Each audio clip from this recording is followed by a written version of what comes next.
Bien.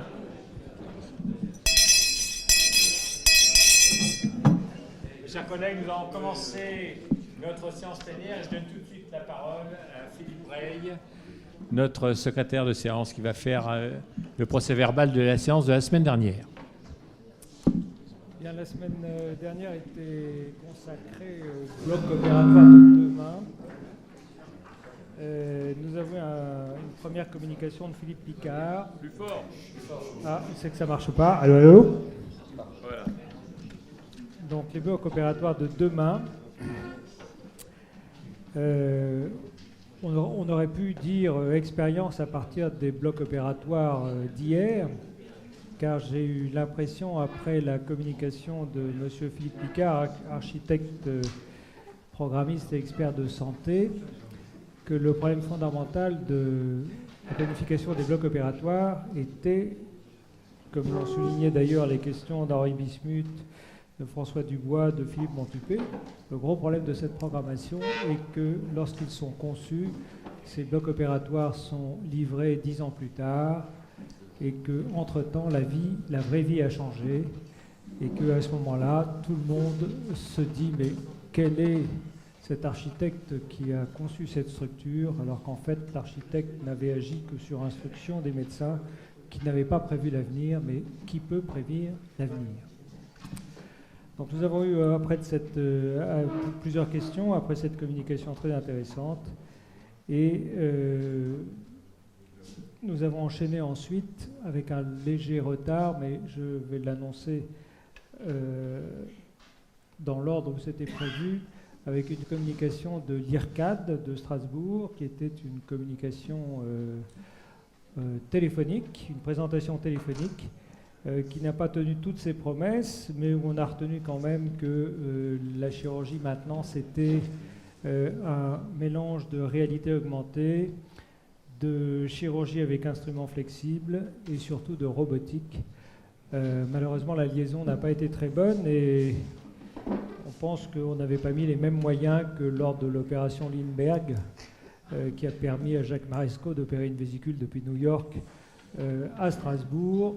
Et on avait dit, bien sûr, à cette époque, que l'exploit n'était pas tellement d'avoir opéré depuis New York, mais l'exploit était dû aux techniciens de France Télécom qui avaient évité que les faisceaux ne soient interrompus pour transmettre le signal de New York. Notre président de l'année, François Richard, a enchaîné ensuite avec des propositions pour une optimisation du fonctionnement des blocs de demain. C'est une de ses hobbies actuels, puisqu'il est escalité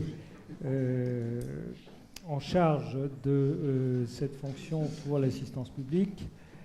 Et nous avons eu des questions de Claude Abou sur les urgences, de Philippe Montupet, de Gérard Bloch. Tout ça a été particulièrement intéressant, mais toujours avec le même problème, savoir que va-t-il se passer une fois qu'on aura programmé et qu'on aura enfin réalisé. Jean-Denis Laredo nous a parlé de la radiologie interventionnelle entre bloc opératoire et imagerie.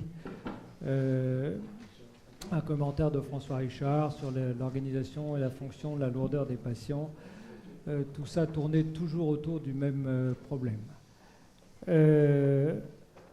Je pense que j'ai sauté, parce qu'elle est arrivée plus tard, on a eu une perturbation due aux difficultés de transmission, la communication d'Alain-Louis Benhabib de Grenoble, qui nous a expliqué qu'ils avaient, dans ce centre technologique que nous avons eu la chance de visiter l'an dernier, monté le premier centre, la première structure unique au monde qui associe la recherche, l'application aux patients, les laboratoires d'animaux, un bloc hybride avec une IRM, et ça a donné lieu à, évidemment, plusieurs réflexions concernant l'avenir, des questions de François Richard, notamment sur l'implication et le nombre du personnel et l'intervention, d'Yves Chapuis sur le retour sur investissement, et une nouvelle réflexion de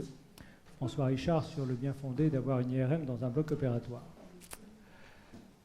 Il nous rester alors en fin d'intervention Christophe Rabuel qui nous a parlé des plans à l'appui de nouvelles organisations et conséquences sur l'anesthésie.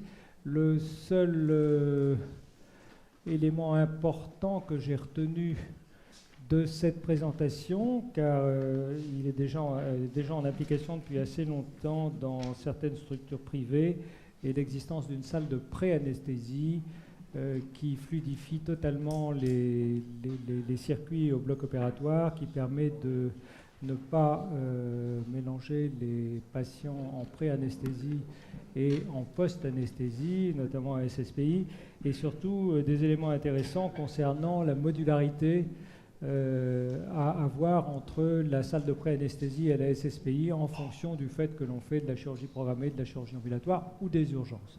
Tout ça a été passionnant. Je pense qu'il faudra que ce soit répété dans l'avenir parce que nous avons, nous, chirurgiens, un rôle essentiel de conseil auprès des architectes. Et il ne faut pas laisser les architectes, mais il faut aussi tenir compte de leur avis et des délais dont ils ont besoin pour nous permettre d'exercer avec une efficience maximale. Je vous remercie. Merci beaucoup.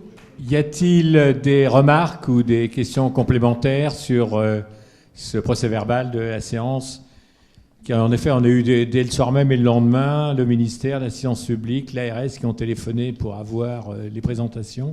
Donc on leur a signalé d'ailleurs qu'elles étaient en direct, sauf celle de Maresco pour les problèmes de rupture de faisceau, qu'elles étaient en direct sur le site de l'Académie. Mais manifestement, il y a eu un retentissement très rapide de cette séance au niveau de nos tutelles. Merci beaucoup, Philippe, de ce